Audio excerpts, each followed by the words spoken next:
Talking about that Jets defense, man, talk about stingy. Basically gave up over 100 yards, total yards, basically. Only 25 yards rushing. We knew that front seven was good at stopping the run. Are they better than we thought, or was Oakland's running game just not that good? Well, I'm going to go on record and say they're as good as advertised. That front seven is going to be very tough to run against. And let's not face it, I know Maurice Jones-Drew, as they say, on his last leg, and Darren McFadden, two guys that, run the ball very well between the tackles. It's almost like it was impossible to get that running game going. They brought in Pryor. They stacked him by a line of scrimmage. Landry got a couple blitzes and sacked the quarterback.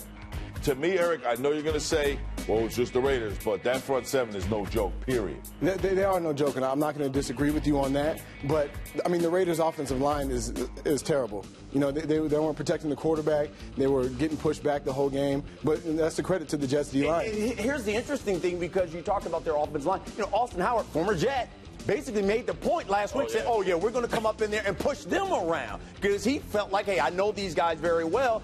Rex used that in the locker room, and they're the ones that got pushed. Well, again, I mean, when you look at the third down, 3 of 12, I mean, that is horrendous. That's a huge victory for the defense, Eric. But for me, I got to say, the cornerback play was exceptional. And I was one of those guys that said, oh, my goodness, the quarterback, they're going to throw for 200 yards because the quarterbacks can't come up and tackle. Allen played fantastic, came up and tackled on every single play, and so did Walls. And I will eat my humble pie, and I'll eat it until Thursday's game plan, but they played outstanding. I mean, let's not give them too much credit, though. Ooh, a defense. The Raiders' receiving core is average at best. You got James Jones, who was the fourth receiver with the Packers. You got Streeter. Mm-hmm. These guys are average receivers. You're gonna see the real test next week. I know that when we open it up. I think he raised an interesting point. You're in the defensive meeting. Is you telling me Streeter and James Jones? You saying, ooh? Well, we got to get. They're the Packers' third receiver. Safety playing corner. Okay, you got a fourth string cornerback playing starting corner. They must have threw I don't know how many quick screens to get the ball out of his hand. So that. And he is a rookie, Derek Carr. Yeah. Right, but he was getting the ball out quick. 1, 2, 3, boom. That ball was coming out humming. They rarely missed a tackle at the line. But have you coming up and making? They were on the island 90% of the time. They played well. Granted, you might say the talent pool on the Raiders wasn't as good. I was completely blown away by Walls and Allen's play. All I have to say is, you talk about the Packers, nobody's mentioning James Jones right now with the receiving core. No one's missing him.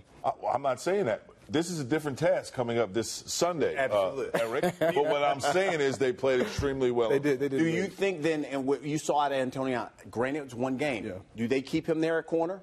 You say, hey, forget your safety days. We just keep him there for the rest of the season. I would say if Milner comes back, I think Milner and Allen will be the starters. I think Walls goes back to the safety position. You know what? Let's think about putting Allen inside on the slot.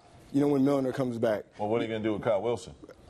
I'm not really worried about what Kyle Wilson. I'm trying to put the best players out on the field.